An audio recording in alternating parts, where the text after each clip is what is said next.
Hi, everyone. Welcome back. I hope you're enjoying things. Let's plunge right in and look at a topic that is not super numerical, but maybe slightly challenging. So let's take a peek at the setup first of all. The setup is this, that up till this point, we have been looking at three different typologies of beams. In my mind, the simplest is the first one, which is a true cantilever beam. A cantilever beam means that it is fixed at one end and it is free at the other end. And we've been playfully using the image of a diving board because it's in our mind. But engineers don't really design a lot of diving boards, yet we do design other cantilevers all the time. And those are skyscrapers, tall buildings. All tall buildings are cantilevers. Even if you had two tall buildings that are connected to a bridge with a bridge, the free end is still out there by the clouds. There's nothing supporting the tip of the skyscraper. So all skyscrapers are cantilevers. So I like it. And yet there are some subtleties. There are some subtleties about the slope at the base, at the fixed end, does not change during the deformation of the structure. That's a little hard maybe to understand because everything seems like it's bending on a diving board. But right at the springing point where it leaps from the support, if it was horizontal when it started, it is horizontal at the end. And if it's a cantilever skyscraper and it's vertical when it starts, it's vertical when the load hits the building. That's a little tricky. We'll get into that perhaps later.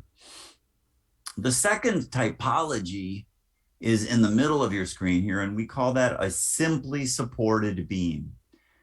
It's something readily in your image of perhaps crossing a river with a stick or a log, and you put one end of the log on one bank and you toss the other end over to the other bank and you hopefully walk across the log as a point load.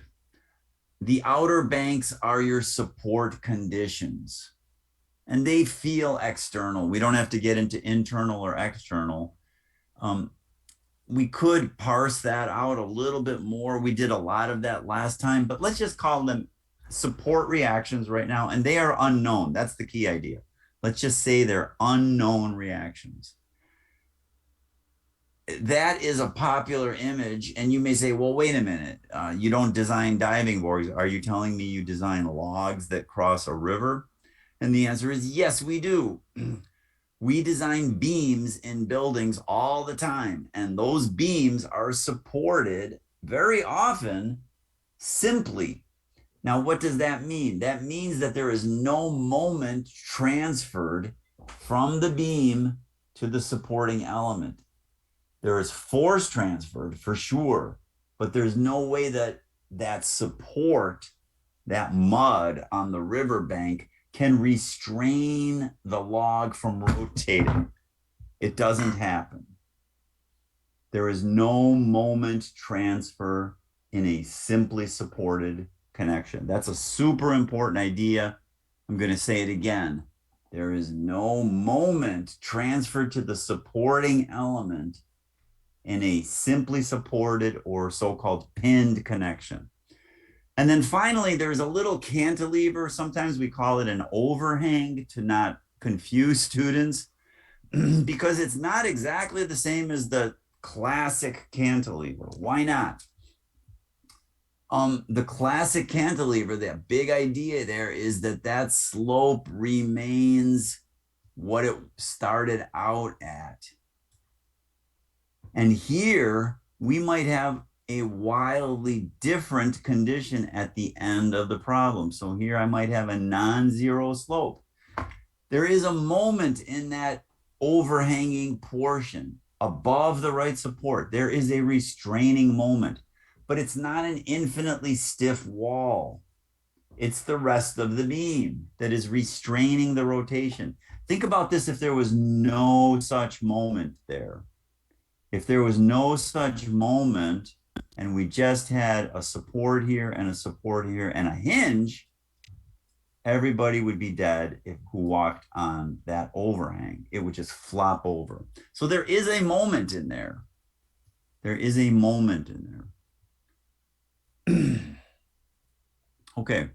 So just as there are different typologies of beams, there are different typologies of forces.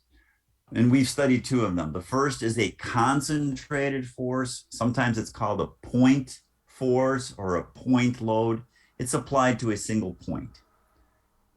Then we have uniformly distributed loads, which are expressed as force per length. Now, you could think of this as a bunch of point loads, maybe students standing very close to each other in a line, and each student weighs student weight, and the width of the student is student width. So you could say student weight per student width is my load. In the United States, we use pounds per foot. In metric systems, we could use kilonewtons per meter, a force per length. It could start somewhere, it could stop somewhere. For instance, if it was students standing in a line, the line could end somewhere. And that's the starting point and the stopping point of that external force. So just as a force, as a concentrated point load can become a uniform load when it is closely packed together, if you take these uniform loads and extrude them in and out of the page, they become force per area or force per length squared. And you could think of that as a floor. So the floor experiences a smeared out load per area. In the United States, that would be force per foot squared, pounds per foot squared. In Europe and everywhere else in the world, kilonewtons per meter squared. We'll get to that later because it requires three-dimensional thinking, and we have plenty to do in two-dimensional thinking still. So let's hold off on force per area and let's look at concentrated forces and force per length.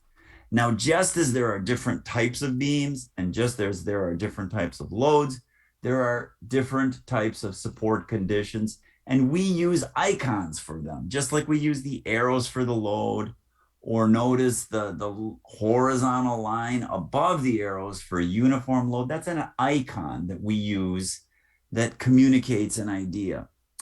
The universally accepted icon for a pinned support is a triangle. And what that means, it's like an anchor that has an axle, perhaps, and you could rotate in 1 degree, or maybe the center of your analog clock where the arm of the clock rotates, but here it's pinned. And we use the triangle for that pinned connection. I like that one. It's nice. The circle is for a roller connection. And I don't like that one too much, but it's universally accepted. My difficulty with it is that students often think of this as a skateboard. And as the fun of a skateboard is in the aerial tricks that you can do, leaving the ground. This wheel can never leave the ground. Perhaps a better image is to think of it as a slot. It's moving in a slot. It can only roll along that slot. It cannot go up or down, but it is free to slide along that slot. That is what you learned in physics, hopefully, as a frictionless surface. A frictionless surface, which are super expensive. You go to the hardware store, they're going to charge you a lot for those frictionless surfaces. They're in aisle 17. So why do we need 3 supports? Well, in two-dimensional situations like the ones that we are looking at, there can only be 3 unknowns. We can unambiguously establish the 3 unknowns. If there's a 4th unknown, we cannot unambiguously establish it. We need to know something about the beam itself, the material of the beam, the stiffness of the beam.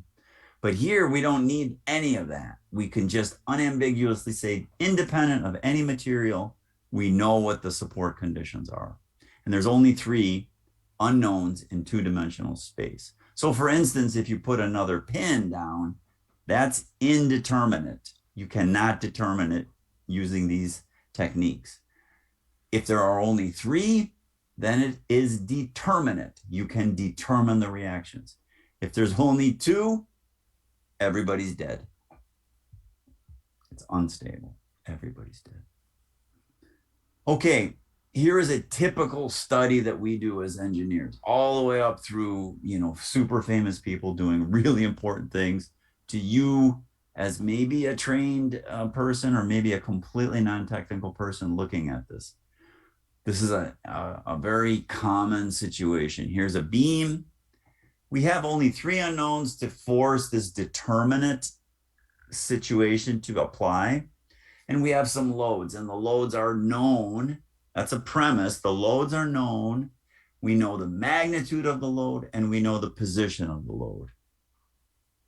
And the direction, of course. So let's find the left supporting reaction for the Muller-Breslau method. Now, there's nothing special about left. There's nothing special about putting the pin on the left side and the roller on the right side. You could flip them around and say the roller is on the left and the pin is on the right. Nothing special there.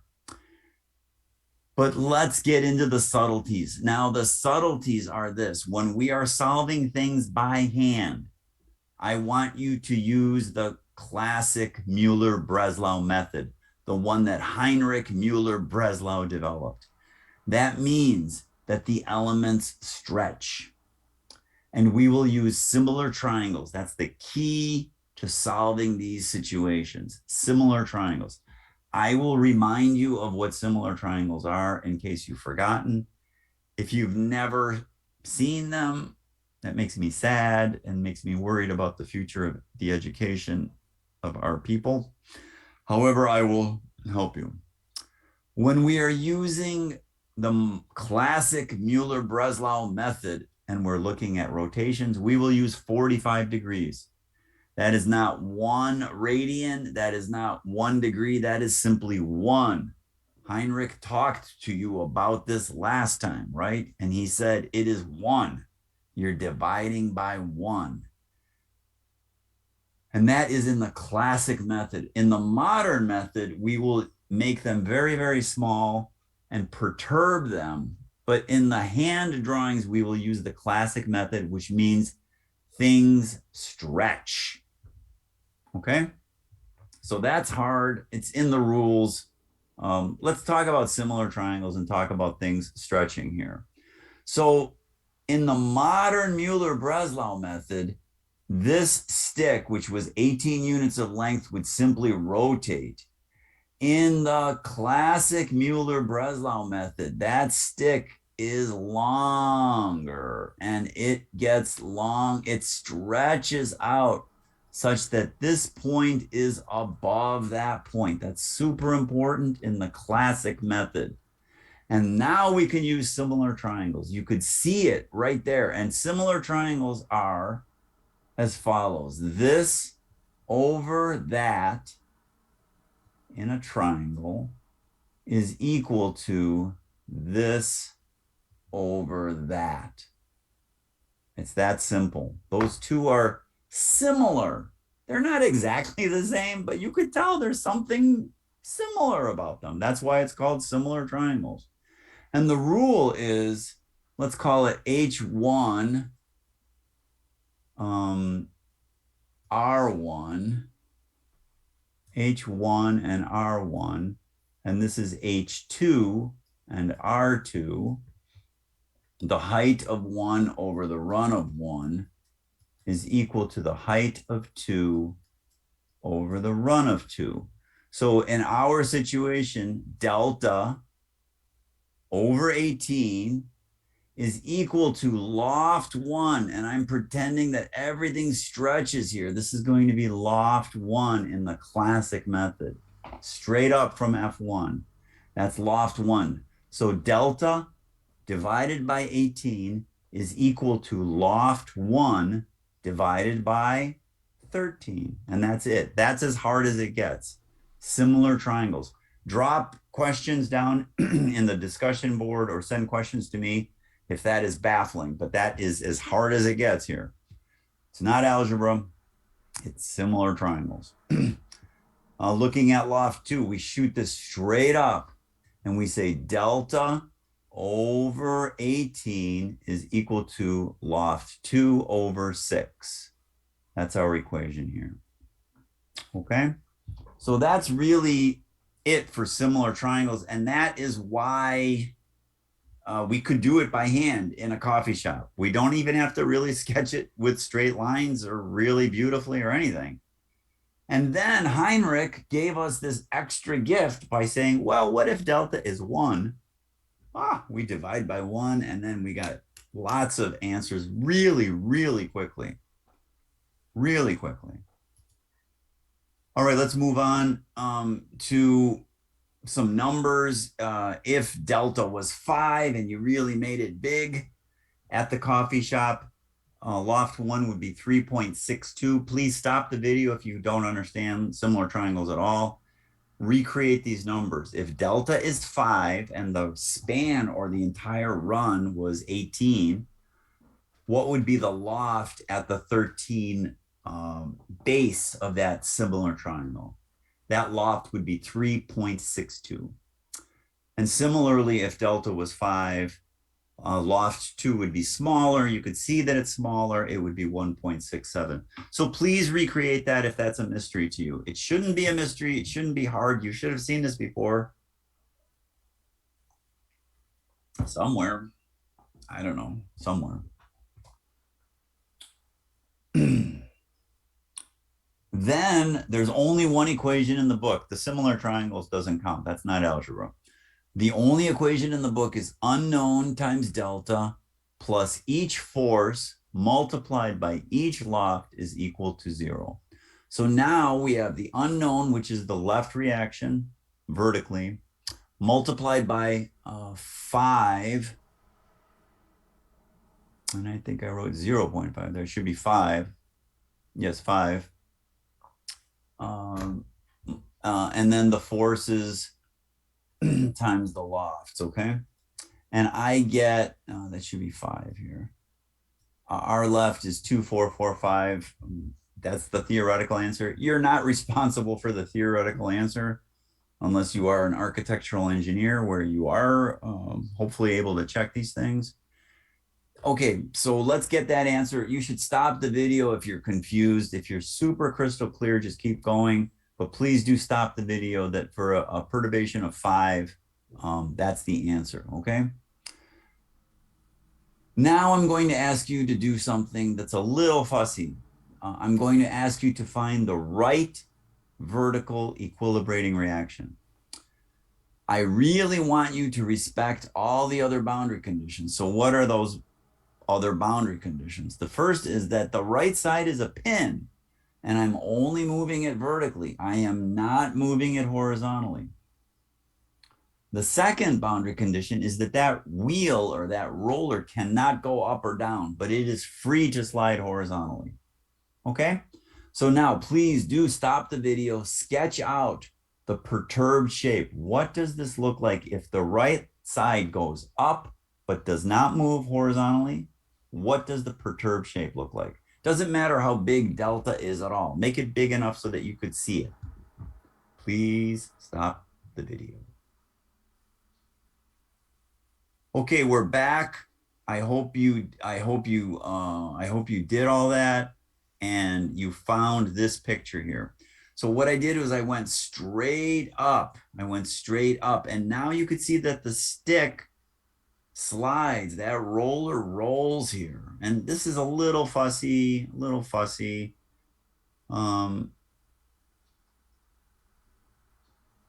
You don't have to do that. You could actually just do this. But I'm kind of trying to point out that the in the modern Muller-Breslau method, this is what we would do. In the classic Muller-Breslau, we would stretch it. Okay, so I'm planting the seeds for the modern Muller-Breslau that method. That's the name of the course. I really want you to start thinking about rigid links, but for the purposes of a hand sketch, the classic method would be it stretches. We use similar triangles. We can figure all this out. Okay, so if that's confusing, we'll clarify it next time. I'll be explicitly clear when I want you to use the classic method versus the modern method. So in the modern method, we would have to actually measure these lofts, loft 1 and loft 2. And if delta is 8, you could see a lot of sliding here in the modern method. So this is the modern method, okay? And that's a hint of things to come. We're not going to do that now. We're going to do this. This is the classic method. Just pretend that it's going straight up and that the stick stretches. The stick stretches. You can get your lofts here and solve the problem essentially pretty quickly. In the modern, again, this is the modern method. This is the classic method. So in the classic method, we have RR times 8 minus the work of the 2000 minus the work of the 3000. Now, why is it minus? The forces are going down. The lofts are going up. They oppose each other. They oppose each other. Okay, and in the classic method, when the beam stretches, we see the exact answer from similar triangles. Now let's go a little bit further, and on page 3 of your textbook, we have this set of rules, right? And I hope you don't think these rules are arbitrary or capricious or anything like that. I think they are there to help you. They're on page 3 of the book so that you can go back and say, uh-oh, what do I do here? So number 5 is our new complexity.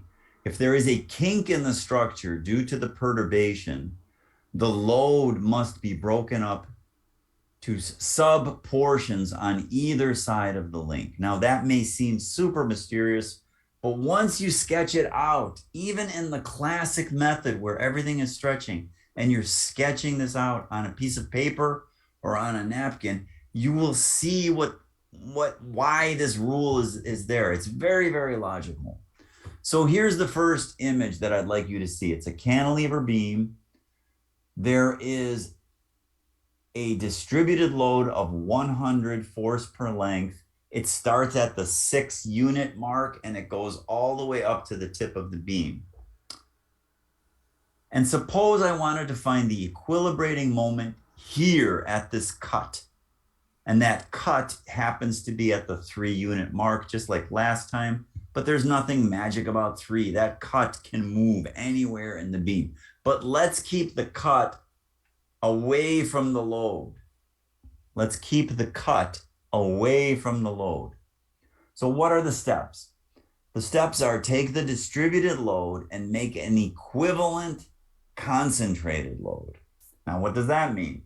We talked about this before. If you're on the bottom of the pyramid in the cheerleaders pyramid, you feel something, right? You just feel this equivalent load of all of that mess above you, right? So here it's 100 force per length over a unit length of 7, over a length of 7. So how much do I have? Let's say it's 100 units of force per width of human, right? And there are 7 such humans, right? How many do you have? You have 700 units of force, right? I hope it's intuitive, right? Where is it located? Well, it's located at the balance point. Just find the balance point. It's not here at the tip, right? It's here. It's at the balance point. There's a fancy word for balance point. It is centroid, but you could just say at the midpoint of the distribution, right? if it's a uniformly distributed force, the balance point has to be halfway across the force. I hope that's intuitive. So we have 700 units of force at the halfway point. We crack the beam at the point of investigation, at that cut. And we're using Heinrich's method of 45 because we're doing everything by hand. So that's 45 degrees. Now, I didn't even draw it to scale. I just drew a delta. And I know that the rise is equal to the run. So the loft at the 6.5 mark has to be 6.5. The rise is equal to the run. We saw that last time in the previous lesson. Go review that if that still is puzzling you. And delta is 1. Now, I hope your heads are hurting if you are a structural engineering student who knows how to do this algebraically, because the moment is that force times the vertical loft, because we're dividing by 1. It's so sweet. It's so sweet. It's negative because the 700 is going down and the loft is going down. So that's positive energy. When we swing it over to the other side of the equation, it becomes negative. We divide by delta. Thing of beauty. Okay. Now, suppose the cut was somewhere in the distributed load. This is why you will see that the kink is super important. Here we have the same situation, 100 force per length, but now I want to look at the cut at the 9 unit mark from the wall. 6 plus 3 is 9. So what's happening there? So I must break it up to 2 equivalent loads, 1 on either side of the cut. Now, why do I do that? Because all of the load on the left side of the cut does no work at all. Nothing. There's no loft. It's only the load that is on the other side of the cut that does work. So we must break up the load in proportion to the distance of the distribution on either side of the cut. So for instance, if it was a 3 unit mark and then a 4 unit mark, you would have 300 units of force centered on the 3 unit mark. That would be at 1.5 past where it starts. So that would be 7.5 from the wall. But I don't really need that location because it is not moving. You can see it's not moving. I do need the other location. So it's 4 units of length at 100 force per length. So it's 400 units of force. Where is it located? At the midpoint of the 4. So I have a 2 and a 2. Heinrich told us to use the 45 degree. So the rise is equal to the run. Therefore, the loft is 2. You guys are so good. So good. You're doing great. So M at the cuts times delta plus 400 times 2. They agree. They're going in the same direction is equal to 0. You bring the 400 and the 2 over to the other side.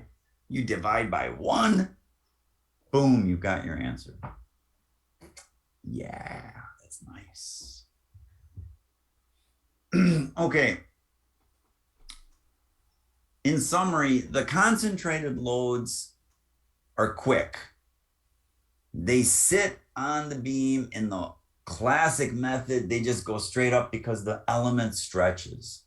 Each load has a loft. You use similar triangles. If there are distributed loads and no kink, it's pretty quick. You just get the equivalent force, find where it is. That's why it's equivalent. That's why I keep saying equivalent. In fact, I capitalized the word equivalent there. However, if there's load on either side of the kink, you must break up the load in proportion to how much is on one side of the kink and how much is on the other side. And the reason why we do that is obvious from the previous slide. If that didn't make sense, go look at that previous slide again. You have 2 etudes. number 2-11 and 2-12. Draw everything by hand, take pictures of it, put it in a single document, not two documents, just one document, make it a PDF, upload it, full marks. You're doing great. So happy you're loving this. Have fun with this. Send questions, which you must have. Bye.